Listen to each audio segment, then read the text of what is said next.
ಒಂದು ದಿನ ಸಿಂಹಕ್ಕೆ ಏನೋ ವಾಸನೆ ಬರೋ ಹಾಗೆ ಅನಿಸುತ್ತೆ. ಏನು ಅಂತ ಎಲ್ಲ ಕಡೆ ಮೂಸಿ ಮೂಸಿ ನೋಡುತ್ತೆ. ಕಡೆಗೆ ಗೊತ್ತಾಗುತ್ತೆ ಅದರ ದೇಹದಿಂದಾನೇ ಬರ್ತಿರೋದು ಅಂತ. ಅದಕ್ಕೆ ಸಿಂಹ ದಾರೀಲಿ ಹೋಗ್ತಿರೋ ಜಿಂಕೆನ ಕೇಳುತ್ತೆ, ನನ್ನ ದೇಹದಿಂದ ವಾಸನೆ ಬರ್ತಿದ್ಯಾ? ಆಗ ಜಿಂಕೆ ನಿಜಾನೇ ಹೇಳುತ್ತೆ, ಹೌದು ಬರ್ತಿದೆ ಅಂತ. ಸಿಂಹಕ್ಕೆ ಕೋಪ ಬಂದು ಜಿಂಕೆನ ಕೊಂದೇ ಬಿಡುತ್ತೆ.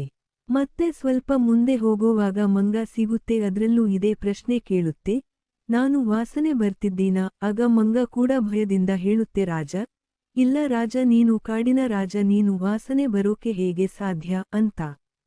ಸಿಂಹಕ್ಕೆ ಕೋಪ ಬರುತ್ತೆ, ಮಂಗ ಗೊತ್ತಿದ್ರೂ ಸುಳ್ಳು ಹೇಳ್ತಾ ಇದೆ ಅಂತ ಮಂಗನನ್ನು ಕೊಂದುಬಿಡುತ್ತೆ. ಮತ್ತೆ ಮುಂದೆ ಹೋಗೋವಾಗ ನರಿಯೊಂದು ಎದುರು ಸಿಗುತ್ತೆ, ಮತ್ತೆ ಸಿಂಹ ಅದೇ ಪ್ರಶ್ನೆ ಕೇಳುತ್ತೆ, ನಾನು ವಾಸನೆ ಬರ್ತಿದ್ದೀನಾ ಅಂತ. ಆಗ ನರಿ ಸ್ವಲ್ಪ ಯೋಚನೆ ಮಾಡಿ, ರಾಜ ನನ್ನನ್ನು ಕ್ಷಮಿಸು, ನನ್ನ ಮೂಗು ಶೀತದಿಂದ ಕಟ್ಟಿದೆ, ನಂಗೆ ಯಾವುದೇ ವಾಸನೆ ಪರಿಮಳ ನೋಡೋಕೆ ಆಗ್ತಿಲ್ಲ, ಬೇರೆ ಯಾರನ್ನಾದರೂ ಕೇಳು ಅಂತ ಹೇಳುತ್ತೆ. ಸಿಂಹ ನರಿಗೆ ಏನು ಮಾಡದೆ ಅಲ್ಲಿಂದ ಹೊರಟು ಹೋಗುತ್ತೆ. ಜೀವನದಲ್ಲಿ ನಾವು ಕೂಡ ಈ ನರಿ ತರ ಇರಬೇಕು ಅಲ್ವಾ? ನಮಗೆ ಬೇಡದಿರೋ ವಿಷಯ ಆಗಿರಲಿ ಅಥವಾ ಬೇರೆಯವರ ವಿಷಯದಲ್ಲಿ ಮೂಗು ತೂರಿಸೋದು ತಪ್ಪು, ಯಾಕಂದ್ರೆ ಕೆಲವೊಮ್ಮೆ ಬೇರೆಯವರ ವಿಷಯದಲ್ಲಿ ನಾವೇ ಬಲಿಪಶುಗಳಾಗಬೇಕಾಗುತ್ತೆ.